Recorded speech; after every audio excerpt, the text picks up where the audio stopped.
본문을 잘 이해하기 위해서 먼저 2주 전에 설교한 내용에 대해서 쉬운 것으로 잠시 물어보겠습니다. 예수님께서 성전 구역에 들어가셔서 소와 양들을 내어 쫓으신 그 뜰의 이름이 있는데 무슨 뜰인가요? 이방인의 뜰. 네, 이방인의 뜰 맞습니다. 성전 구역은 전체가 약 4만 평 정도이고 그 중에서 최소한 2만 평 이상이 이방인의 뜰이었습니다. 이곳에서 장사꾼들이 무엇을 하고 있었습니까? 물론 장사하고 있었죠. 어떤 장사였을까요? 제사 때 사용할 소와 양과 비둘기들을 팔았습니다. 또 다른 장사꾼이 있었는데 어떤 장사꾼입니까? 환전. 네, 그렇죠. 돈을 바꿔주는 장사꾼이 있었습니다. 왜 환전하는 그런 장사꾼이 필요했죠? 성전세는. 그렇죠. 일반에서 쓰는 동전은 로마 동전인데 성전에서는 유대인의 동전만 받기 때문에, 왜냐하면 로마 동전 안에는 황제의 모습이나 이런 게 있어서 우상의 그림이 있다, 형상이 있다 그래서 사용하지 않습니다. 그래서 성전세를 낼 동전으로 바꿔줍니다.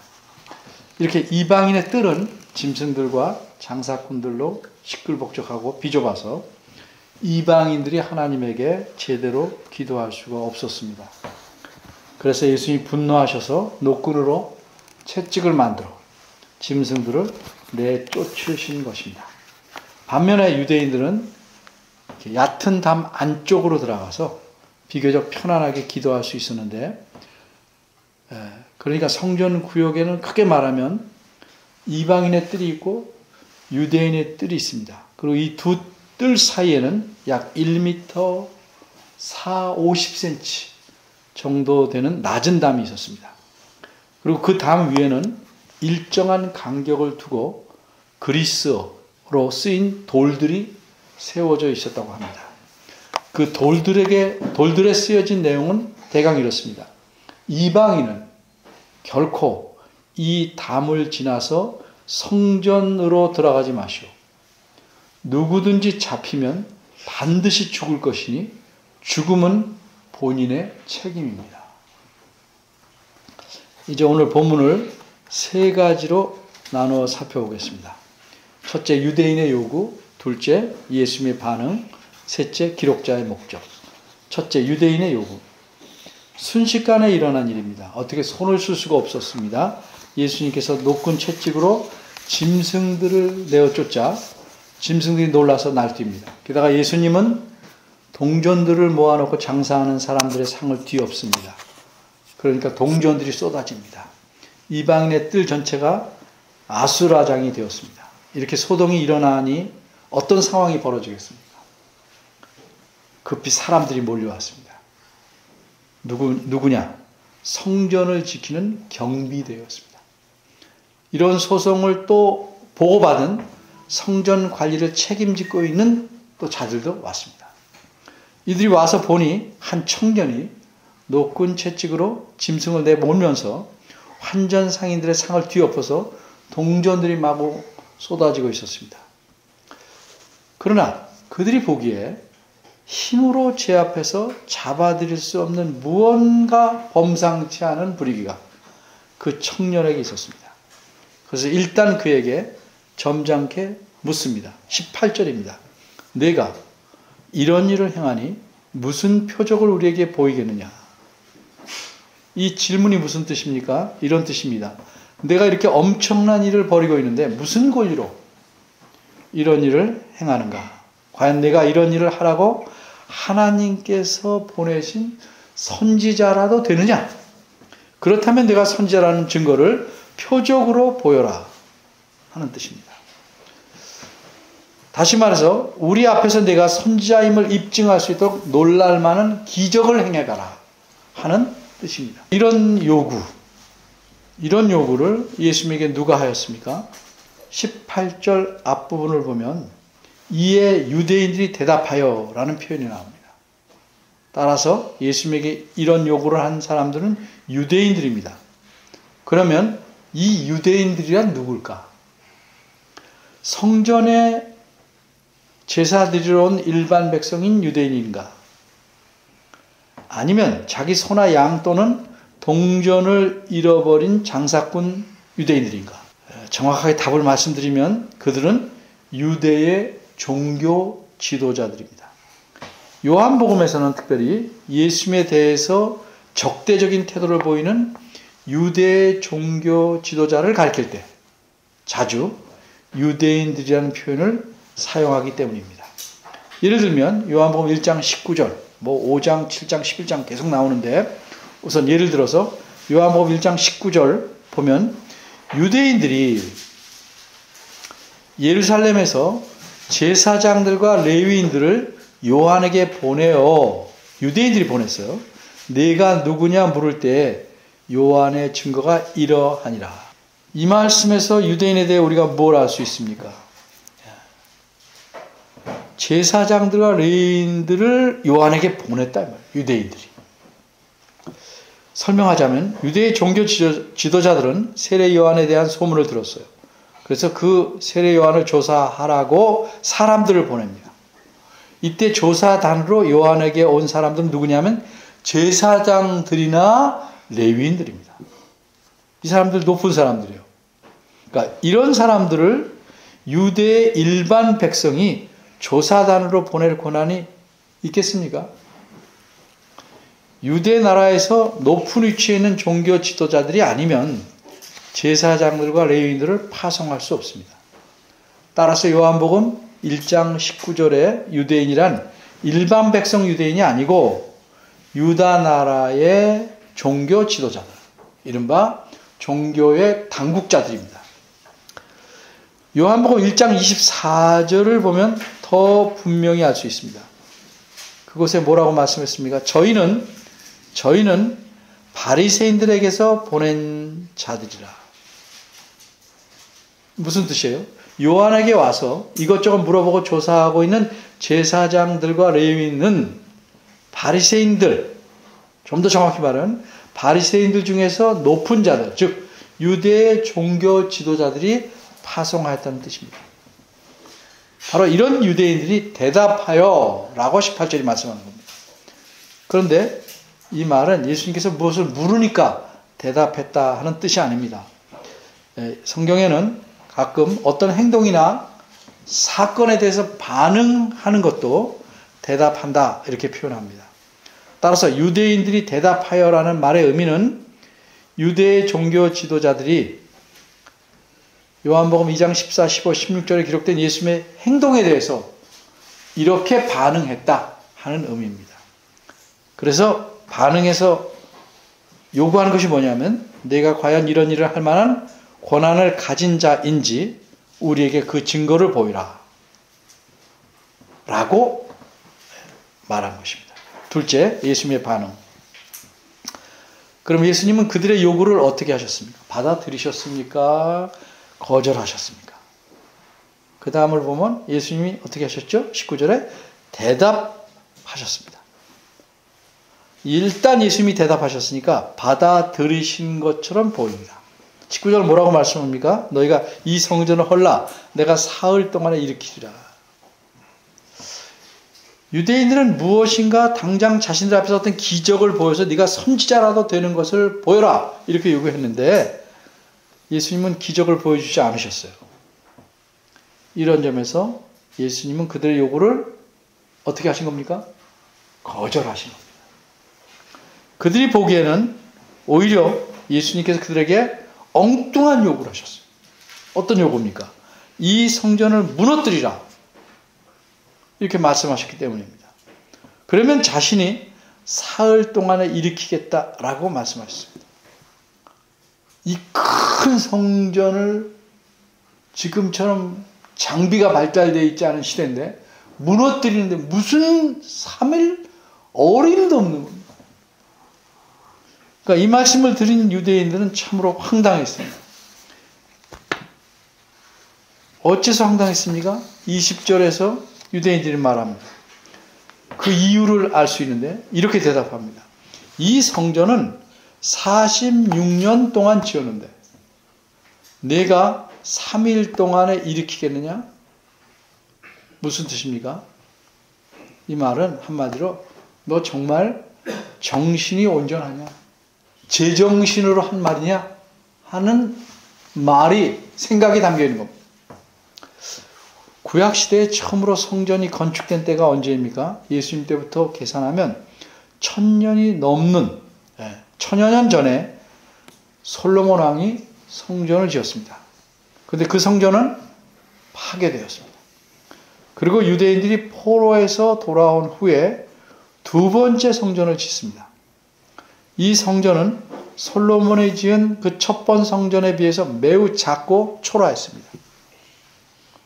그런데 또 그 이후로 몇백 년이 지나서 헤롯 대왕이, 아기 예수를 잡아 죽이려는 헤롯 대왕이 유대인들의 환심을 사려고 이 두 번째 성전을 매우 크고 웅장하게 증축하고 개축하기 시작했습니다. 헤롯은 이 건축 일을 예수님이 태어나시기 16년 전부터 시작합니다. 그리고 10년 만에 성전의 본 건물, 즉 지성소와 성소가 있는 그 주건물을 완성합니다. 그 후에 헤롯이 죽고 난 이후로도 계속 성전의 외부 확장 공사가 진행되고 있습니다. 현재 예수님 요 말씀하실 때 46년 동안이나 지금 짓고 있는 중입니다. 그러니까 16년 전부터 됐으니까 예수님이 지금 30세쯤 됐으니까 46년 동안이나 짓고 있는 중입니다. 근데 여기서 완공되기 아닙니다. 이 성전의 외부 구역 전체가 완성되기까지는 이 시점부터 앞으로도 36년이나 걸립니다. 이렇게 웅장한 건물이 헤롯 성전입니다. 그런데 예수님께서 이 성전을 무너뜨리면 3일 만에 다시 짓겠다고 말씀하시니 그들이 보기에는 이게 제정신을 가진 사람이 할 수 있는 말이 아니었습니다. 여기서 유대인과 예수님 간의 대화는 끝이 납니다. 더 이상 기록하지 않습니다. 그리고 그 이후에 어떤 일이 벌어졌는지 궁금하지만 우리로서는 도저히 알 수가 없습니다. 어째서 이 궁금함에 대해서 성경은 좀 더 말씀하지 않을까? 그 이유는 한마디로 요한복음을 기록하는 목적에서 벗어난 내용이기 때문에. 성경 전체가 그렇습니다. 기록하는 목적에 맞는 것은 기록하지 않은데 사람들은 그것까지 궁금해합니다. 특별히 요한복음을 기록한 목적은 요한복음 20장 31절에 분명히 말씀했습니다. 요한복음을 읽는 사람들로 예수님께서 하나님의 아들 예수 그리스도이심을 믿게 하려는 것이고 또 그렇게 믿어서 생명을 얻게 하려는 것이다 라고 말씀합니다. 그렇게 요한복음을 쓴 기록자는 이 성전의 뜰에서 어떤 일들이 더 진행되었는지 말씀하고 있지 않습니다.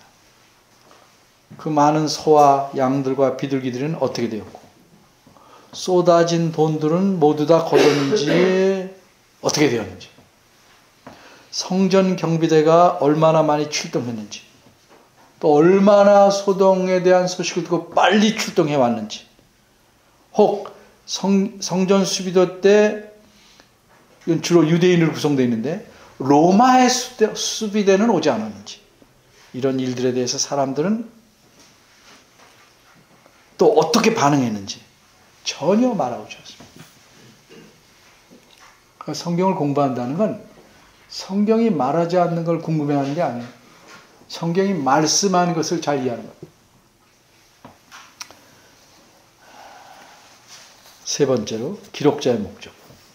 그럼 본문에서 기록자는 무엇을 말씀하려고 이렇게 기록했을까? 다시 말해서 18절, 19절, 20절의 대화를 기록한 목적이 무엇인가 하는 점입니다. 그 목적이 무엇인지는 21절과 22절에서 드러납니다. 예수님과 대화를 나누던 유대의 종교 지도자들만 예수님을 정신 나간 사람으로 여긴 것이 아닙니다. 예수님의 제자들의 귀에도 분명히 예수님께서 이 성전을 헐라 내가 사흘 동안에 일으키겠다라고 하신 말씀은 정신 나간 사람이 하는 말씀처럼 들렸습니다.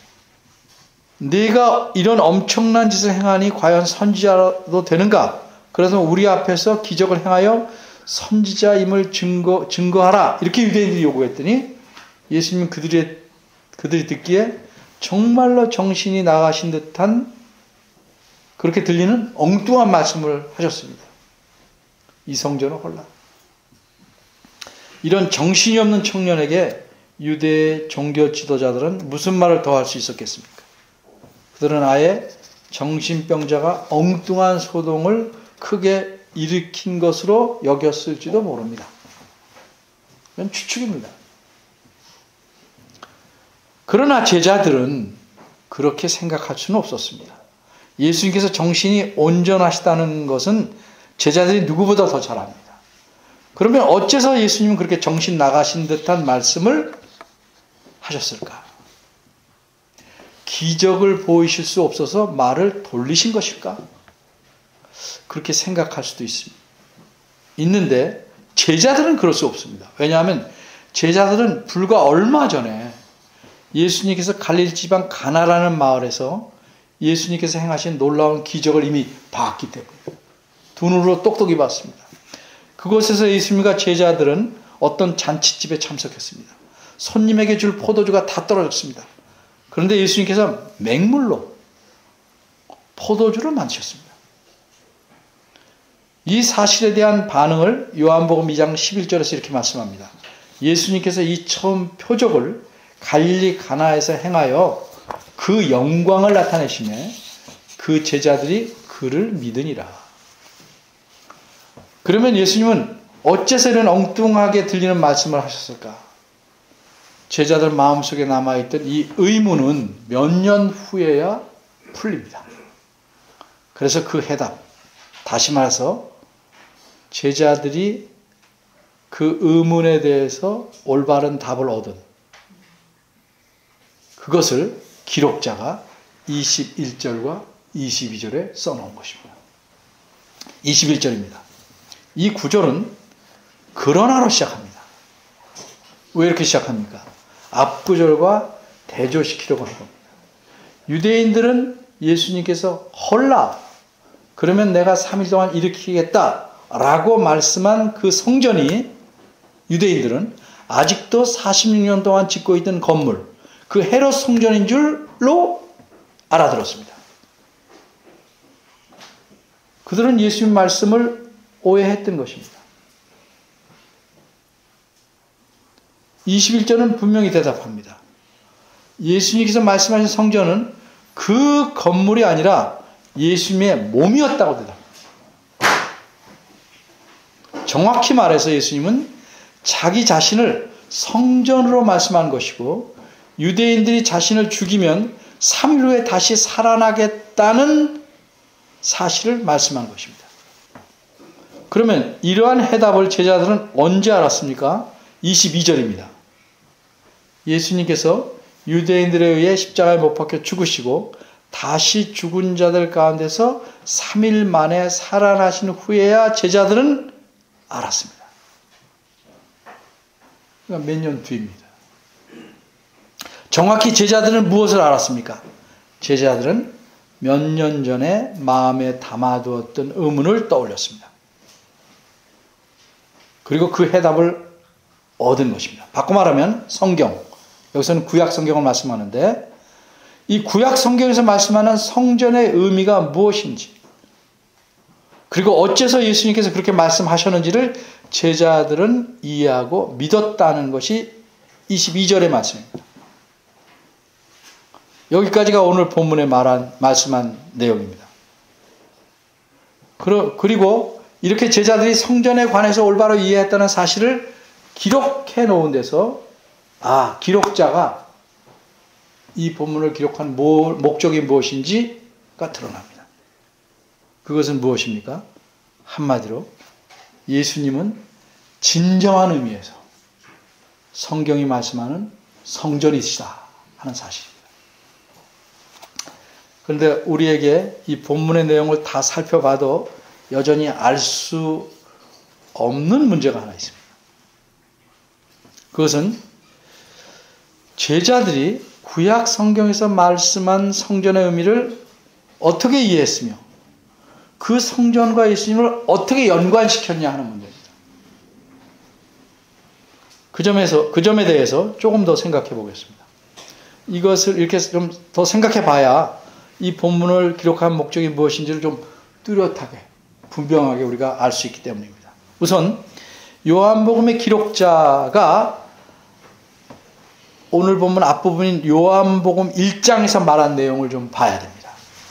요한복음 1장 1절에서 13절을 보면 우리가 잘 아는 바대로 예수님을 가리켜 뭐라고 그래요? 태초부터 계셨던 말씀이라고 표현합니다. 그리고 1절에서 이 말씀이 곧 하나님이라고 합니다.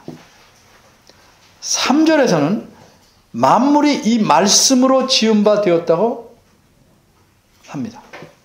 그리고 9절, 10절, 11절에서는 이 말씀이 참 빛으로서 세상에 오셨다고 합니다.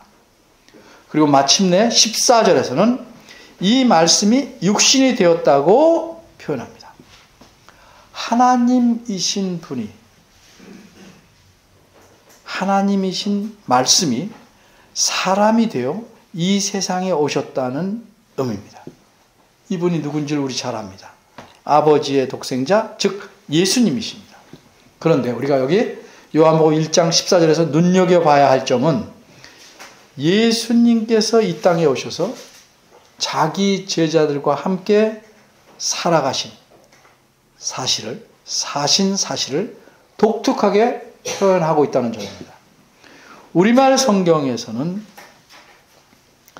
우리가 지금 보고 있는 한글 개혁판은 물론이고 이걸 좀 새로 고쳤다고 하는 개정 개혁판에서도 아쉽게도 우리 가운데 거하시매 라고 표현했습니다.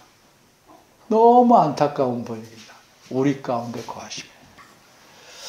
그냥 뜻으로 풀어 쓴 겁니다. 그러나 원어에 따르면 그가 우리 안에 장막을 치셨다. 그가 우리 가운데, 우리 안에 장막을 치셨다. 이 말씀이 무슨 뜻일까? 이것은 요한복음의 기록자가 예수님께서 이 땅에 오신 의미를 드러내려고 의도적으로 사용한 표현입니다. 우리가 알다시피 하나님께서는 자기 백성이 이스라엘 백성과 함께 사신다, 함께 계신다는 사실을 나타나기 위해서 그들 가운데, 그들처럼 장막을 쳐서 치게 하셨습니다. 그리고 그 장막을 뭐라고 그랬죠? 하나님이 계시는 곳을 상징하니까 성막이라고 했습니다. 성막, 거룩할 성. 이처럼 장막을 치게 하신 것은 하나님께서 자기 백성들과 함께 하신다는 사실을 나타내기 위함이었습니다. 그러다가 이스라엘 백성이 가나안 땅에 들어가자 이리저리 움직일 필요가 없으니까 고정된 건축물을 짓게 하셨습니다. 그것이 성전입니다. 따라서 성막과 성전은 둘 다 하나님께서 자기 백성과 함께 하신다는 상징적 의미를 갖는 건물입니다. 그런데 마침내 성자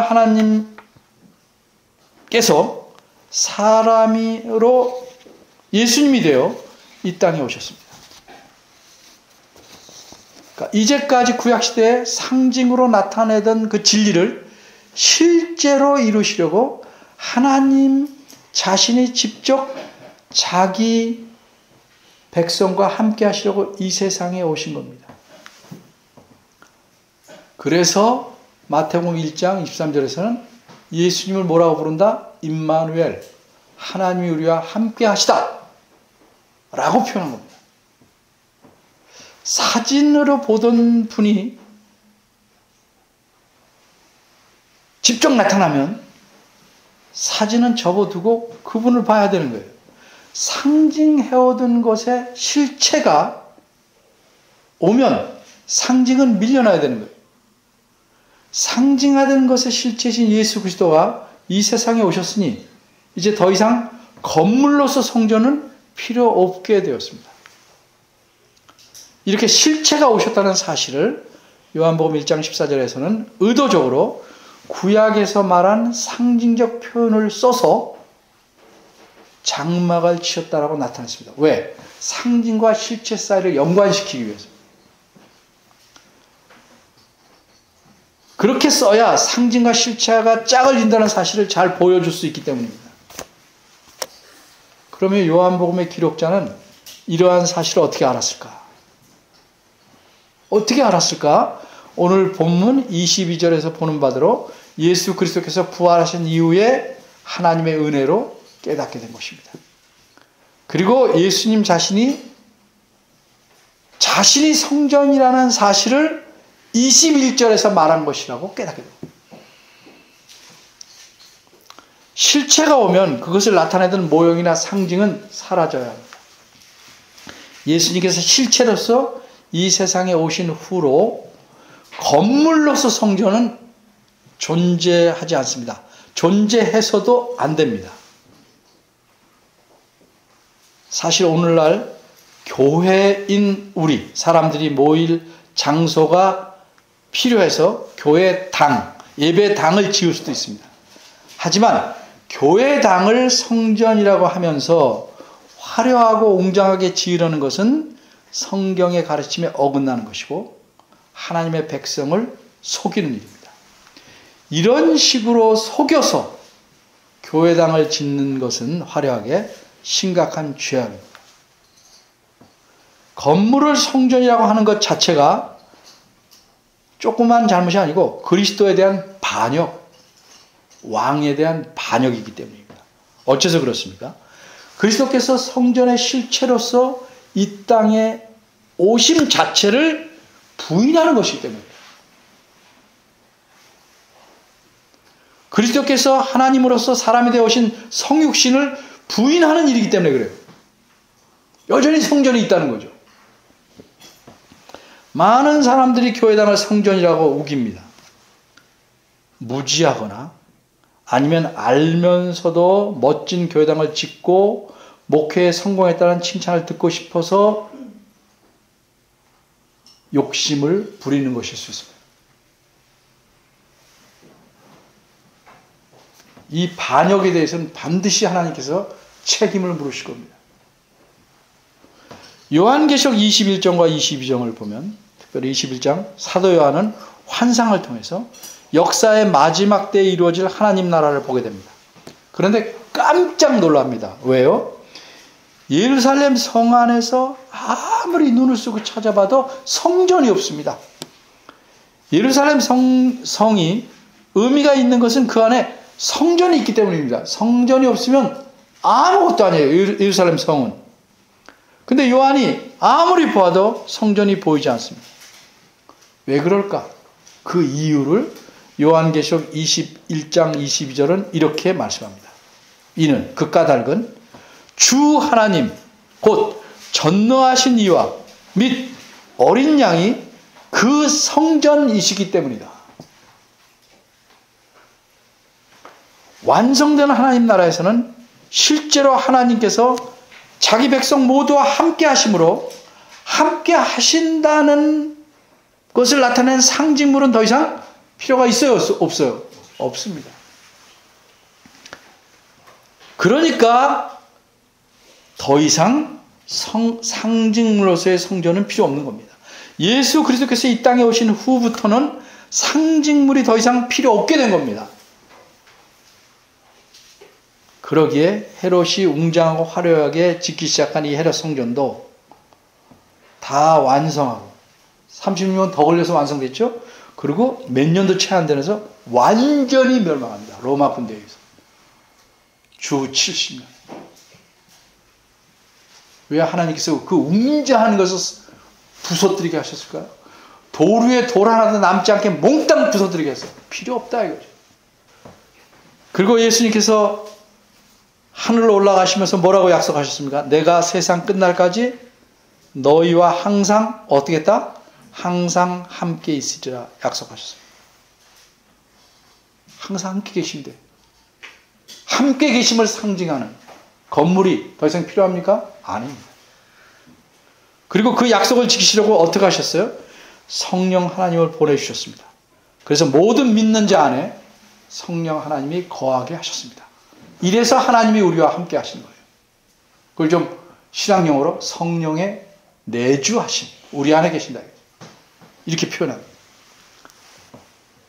이렇게 성령이 우리 안에, 하나님이 우리 안에 계시니까 이런 의미에서 우리가 또한 하나님의 성전이다, 건물이 아니고, 이렇게 말할 수 있는 것입니다.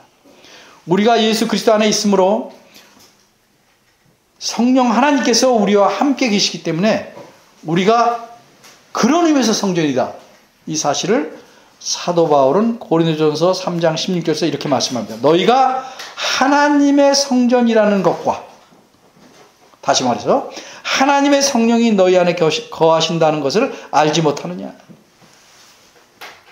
그래서 그렇게 말씀한 겁니다.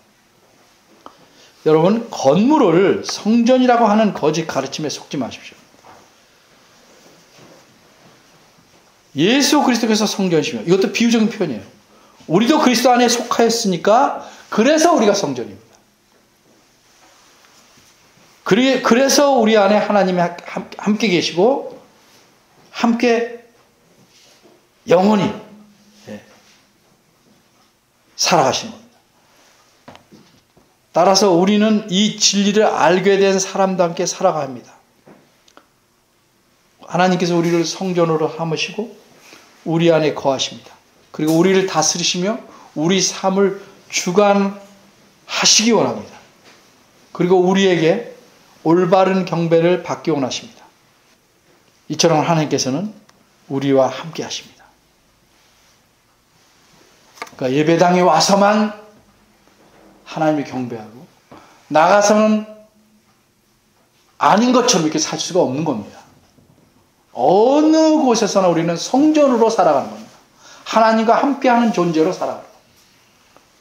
우리 모두 하나님을 경외하며 올바로 예배하고 진심으로 섬기고 하나님 말씀에 순종하는 그런 하나님의 자녀들이 되기를 바랍니다.